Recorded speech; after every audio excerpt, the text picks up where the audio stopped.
Praise the Lord. நம்ம last time சந்திக்கும்போது ஏசு கிறிஸ்து மாதிரி மாறுது எப்படின்னு சொல்லி பார்த்தோம். அதில் முதல்ல அன்பு, அவரை மாதிரி அன்பு காட்டணும் அப்படின்னு சொல்லி பார்த்தோம். இன்னைக்கு இரக்கம் காட்டுறதை பற்றி நம்ம பார்க்கலாம்.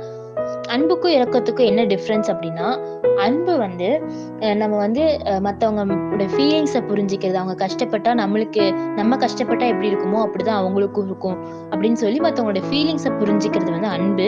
அதே நேரத்தில் இரக்கம் அப்படிங்கிறது அவங்களுடைய தேவைகளை சந்திக்கிறது. அவங்க கஷ்டத்துல இருந்தாங்கன்னா அவங்களுக்கு என்ன தேவை அந்த நேரத்தில் அப்படின்னு சொல்லி அவங்க தேவைகளை புரிஞ்சு அதை சந்திக்கிறது தான் இரக்கம் அப்படின்னு சொல்லி நம்ம பார்க்குறோம்.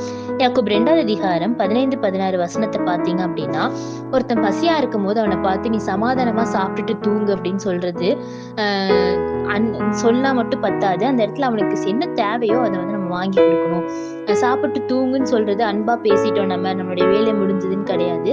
அவனுக்கு அந்த நேரத்துல என்ன தேவையோ அதை நம்ம சந்திக்கணும். ஒரு ட்ரெஸ் இல்லாம இருக்கானா அவனுக்கு ஒரு ட்ரெஸ் வாங்கி கொடுக்கணும். அந்த மாதிரி என்ன தேவையோட இருக்காங்களோ அதை நம்ம சந்திக்கணும் அப்படின்னு சொல்லி நம்ம பார்க்கிறோம். இயேசு கிறிஸ்து என்ன சொல்றாரு அதை குறிச்சு மத்தேயு 5:7 இரக்கம் செய்கிறவர்கள் பாக்கியவான்கள், அவர்கள் இரக்கம் பெறுவார்கள் அப்படின்னு சொல்லி சொல்றாரு.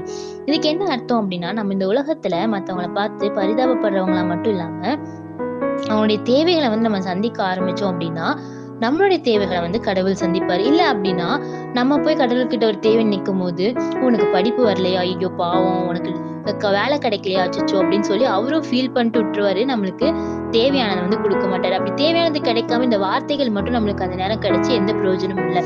நம்ம இன்னைக்கு அநேக பேர் என்ன நினைக்கிறோம்னா, அன்பா ஒரு வார்த்தை பேசிட்டா போதும், அன்பா ஒரு வார்த்தை சொல்லி அவங்கள இது பண்ணா அவங்களுக்கு ஹாப்பினஸ் கிடைச்சிரும்னு நினைக்கிறோம். ஆனா எல்லா டைமுமே அன்பான வார்த்தைகள் மட்டும் ஒருத்தவங்களோட தேவைகளை நிவர்த்தி செய்யாது.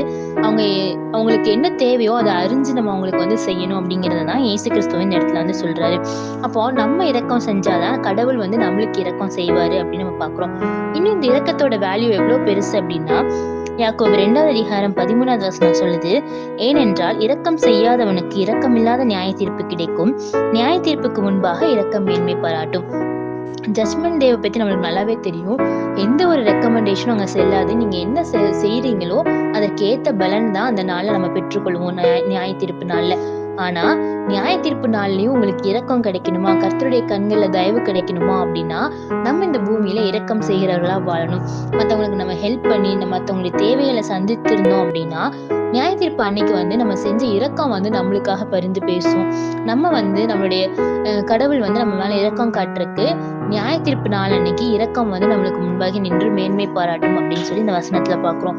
எவ்வளவு பெரிய ஒரு பிளெஸிங் இந்த இரக்கத்தினால கிடைக்குது. அப்போ நம்ம என்ன பண்ணணும் அப்படின்னா, மத்தவங்களுடைய தேவைகளை சந்திக்கிறவங்களா இருக்கணும். அதை பார்த்துட்டு சும்மா வருத்தப்படுறவங்களா மட்டும் இல்லாம அவங்களுடைய தேவைகளை ஏற்ற நேரங்களை சந்திக்கிறவங்களா இருந்தோம் அப்படின்னா நம்மளுடைய தேவைகளை தேவன் ஏற்ற நேரங்களை சந்திப்பார். தேங்க்யூ.